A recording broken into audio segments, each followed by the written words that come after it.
Oi, queridos, espero que estejam todos bem. A nossa aulinha de hoje vai ser sobre desapropriação, comodato e uso capião. Então vamos lá. Desapropriação é o procedimento pelo qual o poder público retira de seu dono a propriedade de certo bem imóvel fundado na necessidade pública ou na utilidade pública ou interesse social, compulsoriamente. O que quer dizer isso? Com a força que o poder público tem, né? É obrigado, a gente é obrigado a cumprir. Adquirindo-o para si, para o poder público, mediante justa e prévia indenização. Só que nós sabemos que não, né? Então, o poder público retira a sua propriedade, passa para ele essa propriedade, só que ele tem que indenizar esse imóvel, tá? Só que nem sempre é justo e o valor é o correto, né? É necessário que o poder público justifique o porquê de estar tirando aquele bem de seu proprietário.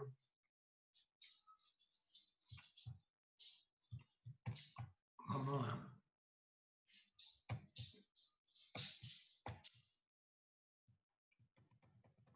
Espera aí que eu não estou conseguindo virar a página.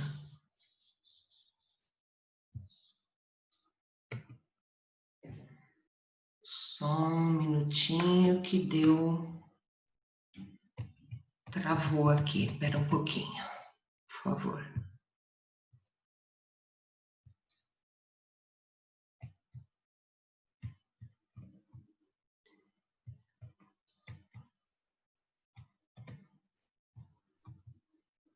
A desapropriação é um dos instrumentos utilizados pelo poder público para intervir no direito de propriedade. É considerada a mais grave intervenção, óbvio, né? Porque ele está tirando a propriedade de alguém. Porque o Estado pega para si determinado bem, fazendo com que seu dono perca o direito de propriedade, mas necessariamente pagando a ele uma compensação justa em dinheiro. Já falamos sobre isso, né? Que nem sempre é justa. Existem várias situações que podem justificar esse tipo de desapropriação. Dentre elas, a exploração de serviços públicos, que pode ser a instalação de um posto de saúde ou de uma escola, por exemplo, né? Ou para transportes públicos, construção de rodovia, estação de metrô, por exemplo. Recentemente, nós vimos a desapropriação de vários imóveis no corredor do trólebus, né? Para poder passar o ônibus. Prevê ainda casos mais graves, como razões de segurança nacional, necessidade pública, calamidade pública, abastecimento da população, como, por exemplo, desapropriações para a construção de uma represa. Nós temos aí o exemplo da Belo Monte, lá no norte, né? Ou exploração de jazidas minerais, água e energia hidráulica, desapropriação, por exemplo, para a construção de uma usina hidrelétrica. Quando a desapropriação tiver como objetivo atender a uma política pública, enfrentando problemas sociais com o objetivo de diminuir as desigualdades sociais, ela se denomina desapropriação por interesse social. Um exemplo é a desapropriação para a construção de casas populares. Isso aconteceu também recentemente para se construir aqueles prédios chamados Singapura, né? Procedimento da desapropriação. Decreto que declara a desapropriação. A administração pública deve identificar objetivamente, primeiro, a adequação e a necessidade do bem a ser expropriado para satisfazer as necessidades coletivas. Ou seja, a administração pública tem que falar qual é o destino que vai dar naquele terreno, né, naquele espaço onde vai estar o bem que será desapropriado. A apuração do valor de indenização a ser pago, eles vão fazer o cálculo pelo local, pela metragem, né? Geralmente pelo valor venal, que não é o justo, porque é sempre baixo, né? Os encargos a que deve satisfazer e os recursos econômico-financeiros de que dispõe. Ou seja, a administração pública tem que provar que ela tem aquele dinheiro para pagar aquele imóvel, tá? Ela tem caixa para isso, né? A desapropriação pode ser iniciada tanto por lei como por decreto. A necessidade ou utilidade pública pode ser declarada tanto pelo ato individual, decreto do presidente, governador ou prefeito, quanto por uma lei aprovada na Câmara dos Vereadores ou deputados estaduais e federais. Deve constar do decreto. Olha só, se não preencher esses requisitos, o decreto é nulo, tá? O sujeito passivo da desapropriação. O que é isso? O proprietário do bem que vai ser desapropriado. A descrição do bem. Uma casa, um terreno, um galpão, enfim, tem que descrever qual é o bem. A declaração de utilidade pública ou interesse social. Para que vai ser destinado aquele espaço, né? Se é construção de uma escola, de uma hidrelétrica, do corredor do trólebus, tem que estar escrito lá no decreto. A destinação específica a ser dada ao bem, para qual fim ele será usado, né? Os recursos orçamentários destinados ao atendimento da despesa. Com que dinheiro público a municipalidade ou o governo pretende pagar as indenizações e arcar com os custos do processo de desapropriação.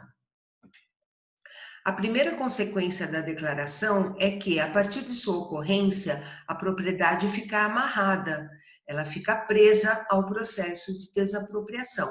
Isso significa que todos os atos necessários à efetiva extinção do direito de propriedade do particular sobre o bem, para então ingresso deste no patrimônio do Estado, não poderão mais ser evitados, ou seja, a pessoa não pode mais dispor daquele bem, não pode mais vender.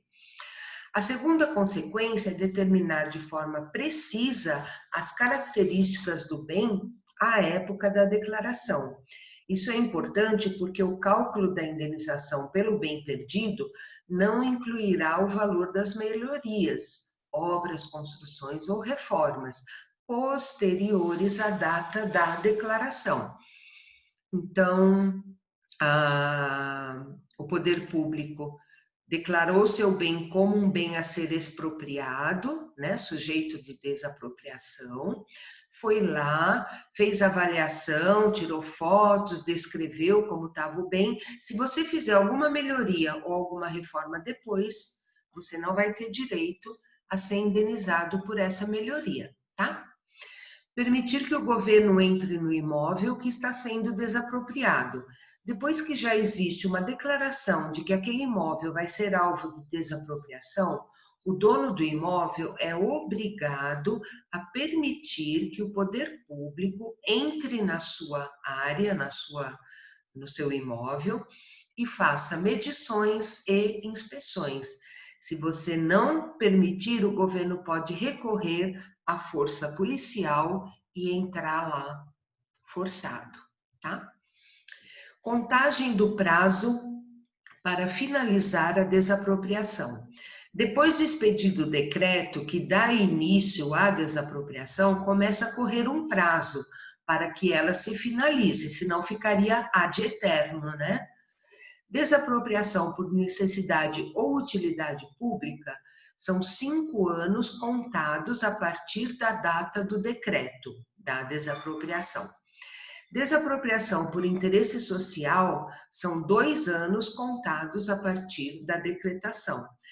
Se não ocorrer a desapropriação No caso da utilidade pública em 5 anos e de interesse social em 2 anos, será necessário um novo decreto dando início à desapropriação, porque esse decreto anterior vai perder a validade, porque estourou o prazo, o qual só poderá ser expedido depois de 1 ano, contado a partir do dia seguinte em que o decreto perdeu a validade. Então, o decreto perdeu a validade dia 20 de janeiro, só pode emitir um novo decreto dia 21 de janeiro do ano seguinte, tá? A desapropriação pode ser concluída extrajudicialmente, mediante acordo entre o proprietário e a administração pública sobre o valor, ou então judicialmente, caso não seja possível chegarem a um valor amigável. Isso significa que o poder público deve tentar solução amigável ou, não sendo possível, recorrer ao judiciário para determinar a fixação do valor a ser indenizado, que é o que geralmente ocorre, né? Veja que não se trata de receber autorização para desapropriar. Essa autorização ele já tem por força de lei, né? Mas tão somente para que o juiz fixe o valor daquela indenização. Os bens sobre os quais pode incidir o Instituto da Desapropriação pode ser imóvel, móvel, corpos humanos para estudo em faculdade, semoventes, que são animais, água, subsolo e espaço aéreo. Todavia, há bens os quais a desapropriação não alcança, como é o caso do dinheiro, haja vista que a moeda corrente de um país não pode ser vista como moeda de troca, a não ser que se trate de desapropriação de coleção de moedas ou notas raras, visto que não se trata de moeda corrente. Então, real, dinheiro corrente, né, atual, não pode ser objeto de desapropriação. Vamos falar um pouquinho sobre comodato. O comodato é um empréstimo gratuito de coisas não fungíveis. O que quer dizer isso? Coisas não fungíveis são coisas que não podem ser substituídas. Portanto, o comodato é um empréstimo de algo que não pode ser substituído por outro da mesma espécie e qualidade. Por exemplo, o comodato de um imóvel ou de um veículo. Realização. O comodato realiza-se com a entrega do objeto. Todo comodato tem não, né? Eu sugiro, eu aconselho que seja feito um contrato, tá? Contrato de comodato. Como se chamam os participantes do contrato? Comodante é a pessoa que está emprestando o objeto. Comodatário é a pessoa que está recebendo este objeto. Restrições. Não podem dar em comodato os tutores, os curadores, em geral todos os administradores de bens alheios, sem autorização especial da pessoa e dos bens que estão confinados à sua guarda, tá? Então, tutor, curador e administrador de bens não pode dar em comodato. Prazo. Pode-se ajustar qualquer prazo para a duração do contrato. Isso não está previsto em lei, as pessoas podem ajustar 1 mês, 1 ano, 5 anos, o prazo que for bom para as partes, né? Obrigações do comodatário. O comodatário é aquele que está recebendo o bem, tá? O comodatário é obrigado a conservar como se sua fosse a coisa emprestada, não podendo usá-la, senão de acordo com o contrato ou a natureza dela, sob pena de responder por perdas e danos. Dano. Se, correndo risco, o objeto do comodato, juntamente com outros do comodatário, e este salvar os seus abandonando o do comodante, responderá pelo dano. Então, eu tenho um objeto meu pessoal e um objeto de alguém que me deu incomodato. Minha casa está pegando fogo, eu salvo os meus e deixo o outro lá que pegue fogo. Eu vou responder por esse dano, porque aqueles objetos estão sob a minha responsabilidade, tá? Despesas. O comodatário não poderá jamais recobrar do comodante as despesas feitas com o uso e gozo da coisa emprestada.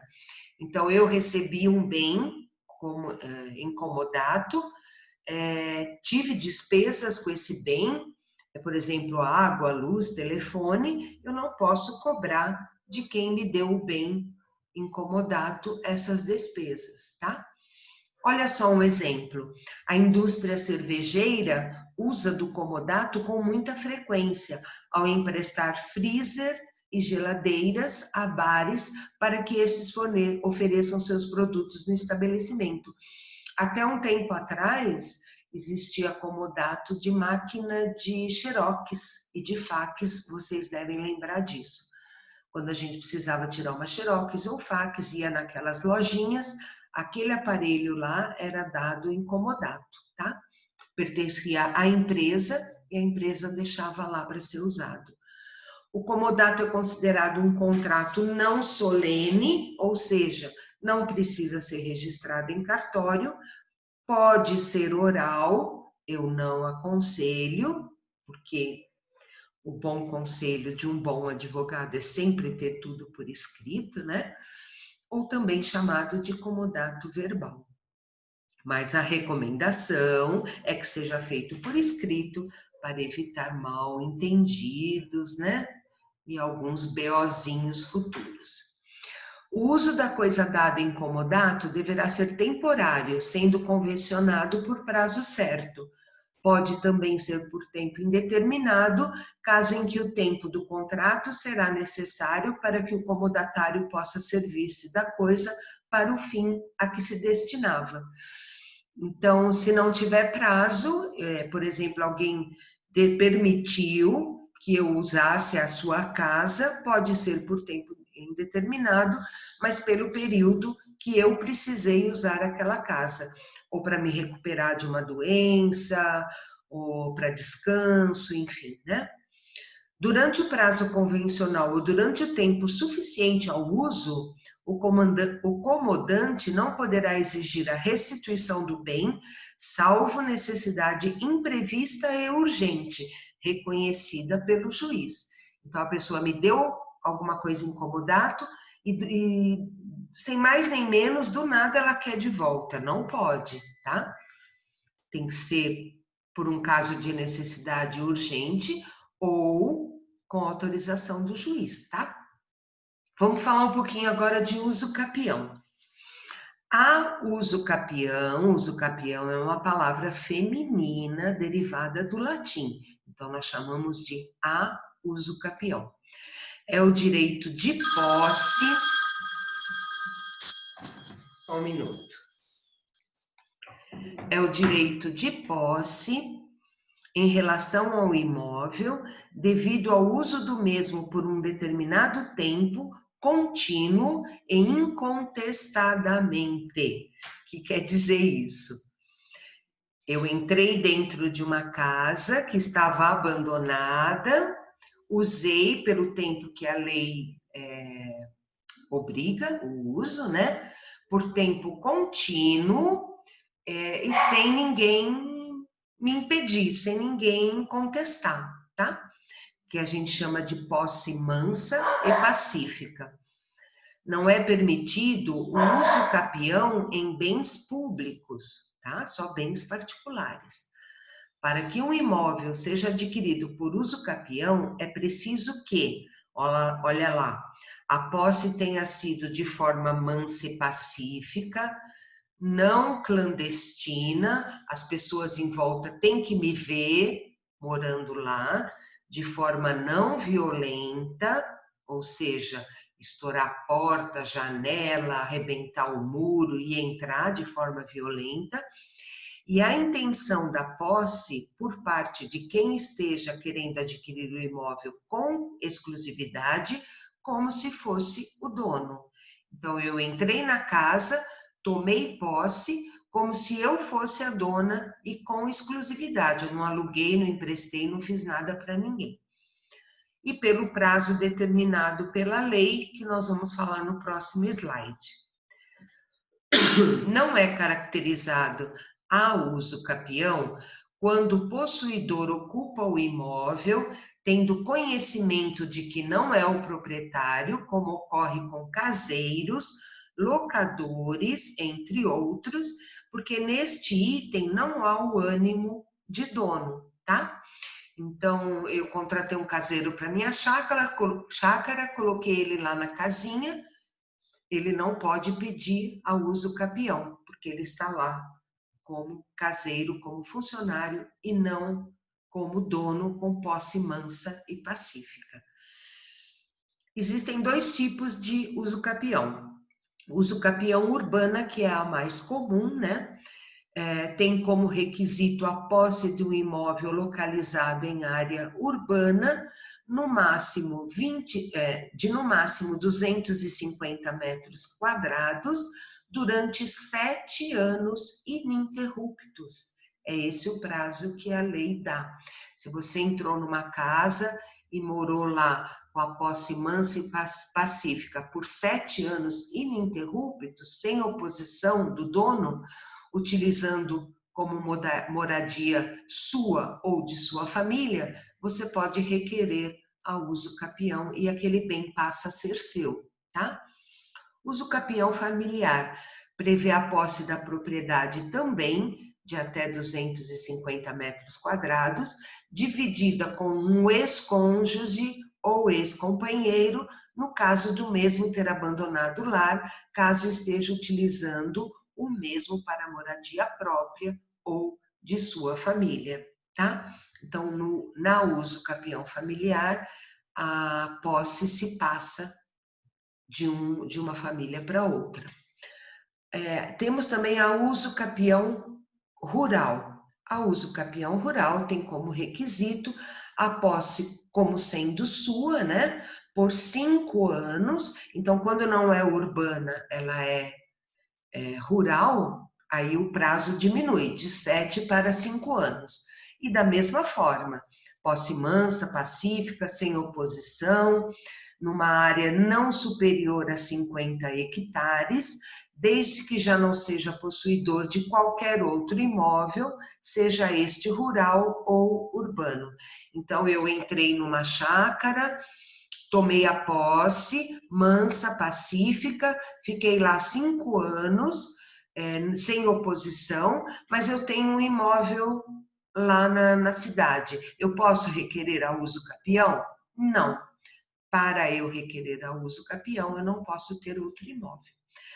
Ainda apresenta como requisito o dever de tornar a terra produtiva pelo seu trabalho ou sua família, tendo nela a sua moradia. Então, não adianta só invadir a terra, tem que torná-la produtiva. Tanto na uso capião urbana quanto na rural, a posse pode ser transmitida sem que haja interrupção na contagem do prazo. O que quer dizer isso? Eu entrei numa casa, morei 4 ou 5 anos lá, depois veio um conhecido meu, um amigo ou um parente, continuou morando lá por mais 2 anos, então essa posse se soma, ela é transmitida, deu os 7 anos, já pode requerer a uso capião. Por hoje é só, espero que vocês tenham gostado, qualquer dúvida é só me perguntar, que a gente está aqui para responder. E para quem assistiu a minha aula passada, que foi sobre condomínios e a pandemia que nós estamos enfrentando e o isolamento social, saiu ontem ou anteontem, não me recordo, uma portaria do presidente da República dizendo que fica a critério, só complementando a informação da aula passada, que fica a critério de cada síndico, de cada condomínio, permitir ou não as festas, a liberação de salão, de festas, de churrasqueira. Então, ele deixou por conta de cada síndico para resolver isso. Mas o uso da máscara continua sendo obrigatório nas áreas comuns, porque a máscara não tem nada a ver com esse decreto que ele liberou, entre aspas, deixando para os síndicos tomarem a decisão se vai poder abrir as festas e a churrasqueira, mas a máscara é obrigatória por lei, porque ela, de você circular no condomínio sem máscara, corre o risco de transmitir ou de pegar o vírus, certo? Continuem se cuidando, continuo com muita saudade de todo mundo, e pelo jeito, logo, logo a gente vai se ver. Acho que já estamos quase no finalzinho da reta aí. Super beijo, tchau!